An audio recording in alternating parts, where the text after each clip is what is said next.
오늘 이 에스라 6장은 아주 명확한 내용들을 우리에게 전해주고 있습니다. 5장에서 또 성전 건축을 재건을 방해했던 사람들이 다리오 왕에게 질의서를 냅니다. 이게 과연 이 성전을 건축하는 것이 합당한 것인가, 합법적인 것인가 라고 하는 것을 질의함으로써 예루살렘 성전의 건축을 방해하려고 하는 의도를 보이고 있습니다.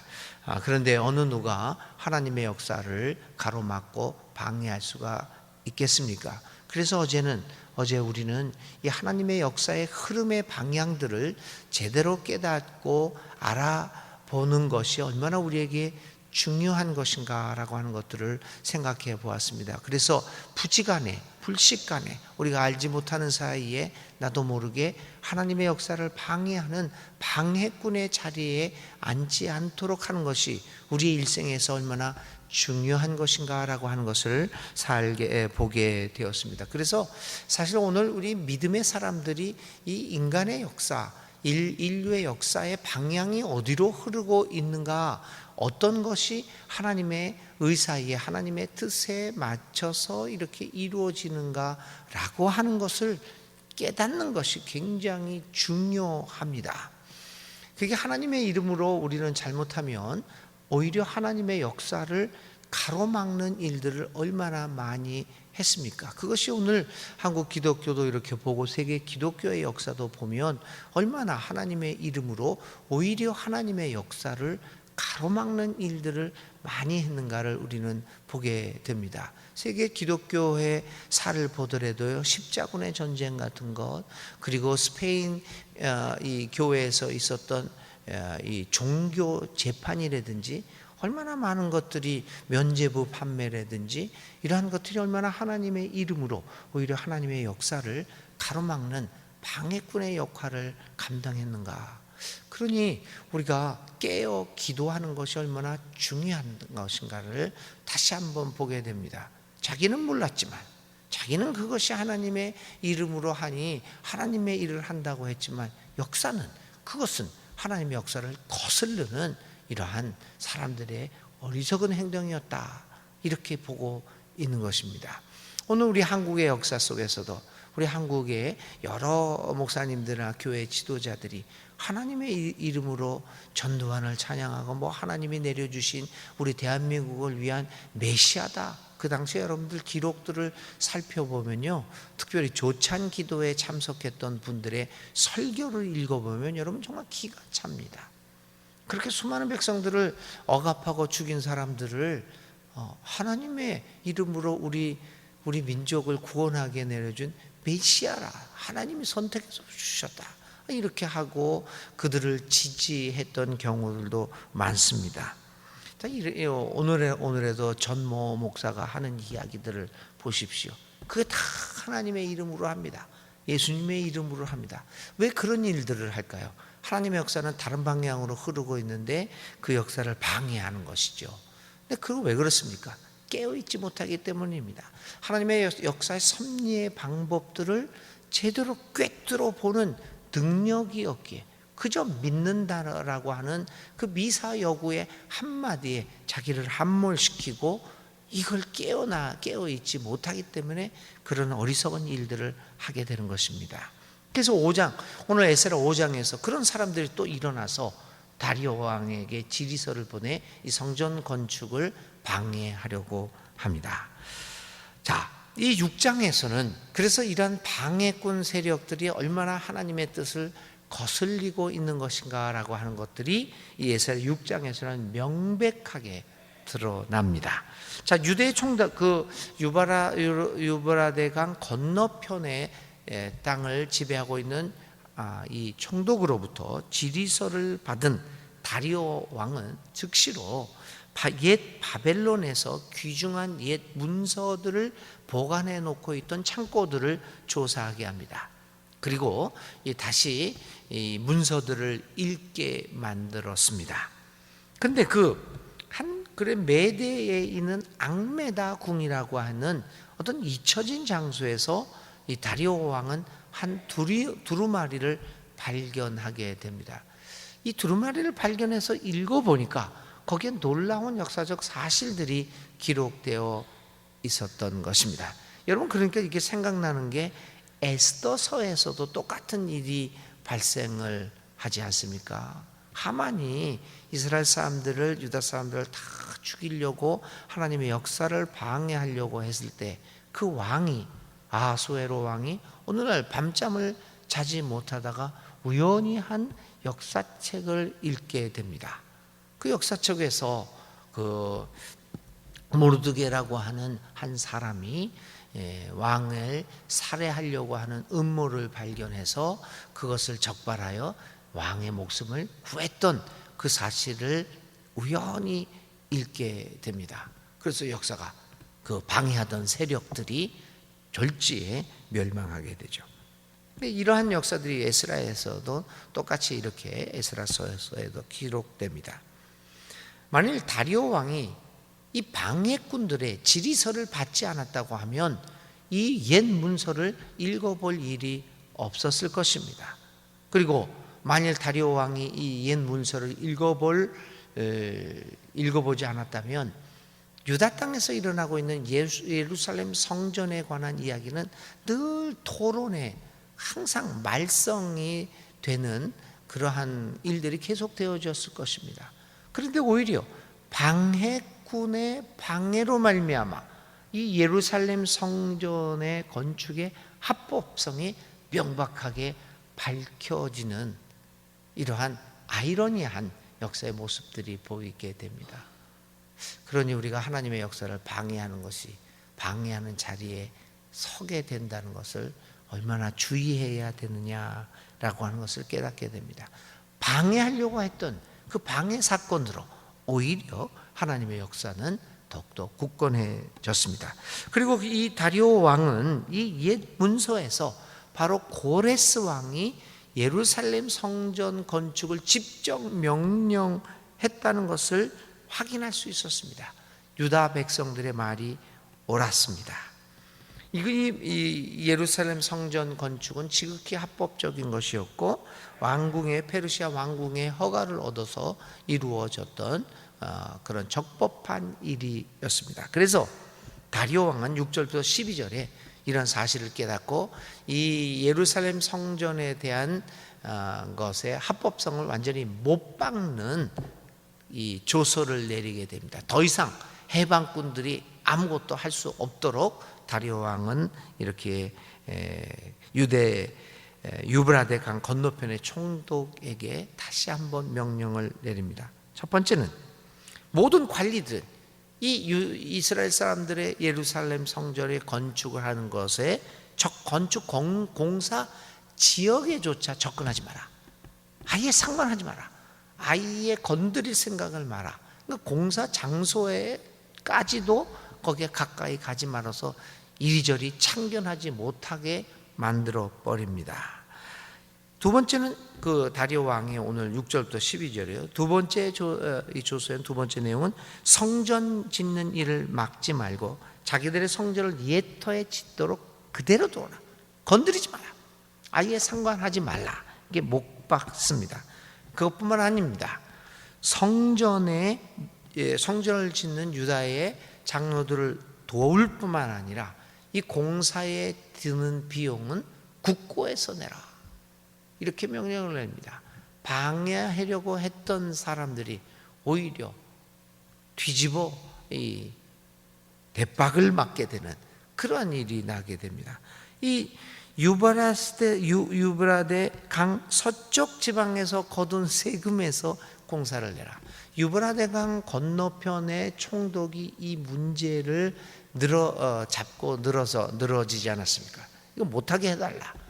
그런데 왕은 오히려 이 공사를 할 뿐만 아니라 돈을 네가 내라. 이렇게 이야기하게 되었습니다. 그뿐만 아니라 네 번째는 이 번제 제사에 드릴 숫소와 그 양들, 염소들 그것도 너희들이 되라. 건축 비용뿐만 아니라 이 성전이 있게 되면 제사를 드려야 되는 성전 유지 비용이 있게 되는데 그것도 너희들이 내라. 그 다음에 이제 다섯 번째 내용은 이것입니다. 이 칙령을 고치는 자는 엄벌에 처하라. 이 명령을 어기는 사람은 엄벌에 죽여라, 엄벌에 처하라. 그리고 마지막으로 지체 없이 실시해라. 예루살렘 성전을 중단시키고 방해하려 했던 세력이 오히려 이렇게 큰 난리를 겪게 되었습니다. 얼마나 놀라운 하나님의 역사입니까? 하나님의 역사를 막을 자가 누가 있겠는가? 그러므로 우리는 겸손히 침묵 가운데 주님의 역사하심을 경이로움을 가지고 지켜볼 뿐입니다. 그리고 우리의 자신을 돌아보면서 경성하면서 깨어 우리 자신을 지켜 살피면서 하나님의 일을 혹시 내가 방해하는 것은 아닐까라고 하는 조심스러운 마음으로 늘 걸어갈 수 있어야 할 것입니다. 13절부터 15절에는 이제 성전 공사를 완전히 마치게 되었다고 하는 것을 말하고 있습니다. 예루살렘 성전은 이제 기초를 놓은 지 약 19년 만에, 그리고 15년간의 방해 끝에 지연 중단되었다가 공사를 다시 시작한 지 4년 만에 완공되어졌습니다.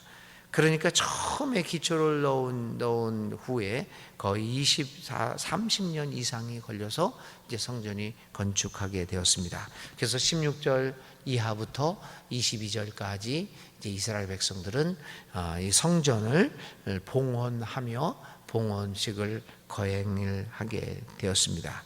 그리고 마지막으로 이 봉헌을 한 후에는 첫 번째 한 일이 유월절 제사를 회복시켰습니다. 유월절을 지켰습니다. 그리고 이 제사장과 레위 사람들은 정해진 대로 이 유월절을 잘 지키게 되었습니다. 이 유월절을 지켰다라고 한 것은, 그래서 이제 유월절을 지키는 모습을 기록함으로써 에스라서 6장, 그러니까 에스라서 제1부가 끝나게 됩니다. 이렇게 쭉 보시면은 에스라서가 모두 10장으로 되어 있지 않습니까? 6장이 이제 에스라서의 일부입니다. 그 일부가 유월절이 복원되는 것을 끝으로 일부가 이제 끝나게 됩니다.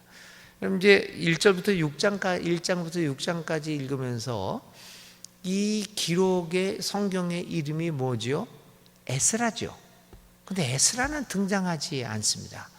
뭐 학계, 스룹바벨, 뭐 여러 사람이 등장을 하지만은 에스라서인데 에스라라고 하는 사람은 아무것도 등장하지 않습니다. 그래서 우리는 6장을 가지를 에스라 1부다라고 얘기합니다.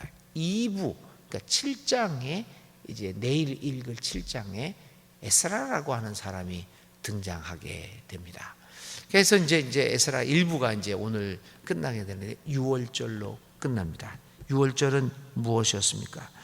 유월절 절기의 회복은 다시 한번 노예의 땅 이집트로부터 자신들을 해방시키고 자유롭게 만든 자유와 해방의 하나님을 기억하는 것을 의미합니다. 이 유월절을 회복하는 것은 유다 사람들에게는 굉장히 중요한 것이었습니다. 왜냐하면 사회가 점점 불평등하게 되고 속박받는 사람, 억압받는 사람, 이런 빈부의 차이가 있어지면서 사회가 계속해서 불평등의 사회로 변하게 됩니다. 그래서 이스라엘 사람들은 늘 끊임없이 이스라엘 사람들의 그 유다 사람들의 이상 국가였던 하나님이 다스리는 공평한 나라, 이것이 이제 이스라엘 사람들에게는 굉장히 꿈의 이상적인 국가였습니다. 유월절을 통해서 그렇게 노예의 삶으로부터 해방되었던 것입니다. 그래서 이 사람들에게는 유월절을 회복하는 것은 이 같은 자유와 해방의 하나님을 회복하는 것을 의미했습니다. 그것은 다시 노예의 삶으로 돌아가지 않겠다라고 하는 민족적 결단을 의미하기도 합니다. 내가 노예로 살아가지 않을 뿐만 아니라 내 민족과 내 형제 자매를 노예로 삼지 않겠다라고 하는 결단을 의미했습니다. 우리도 우리의 삶에서 늘 유월절을 회복해야 하지 않겠습니까? 자유를 주신 하나님을 기억하면서 다시는 죄의 노예가 되지 말아야 합니다. 유월절이 회복되어야 됩니다. 욕망의 노예가 되어서는 안 됩니다. 죄의 노예, 미움의 노예, 질시의 경쟁의 노예가 되어서 우리 형제 자매 가운데 이러한 싸움과 그러한 질투와 분쟁들을 일으키는, 그래서 서로를 잡아먹는 그러한 일들을, 그러한 죄의 노예로부터 우리는 자유롭게 살아가야 합니다.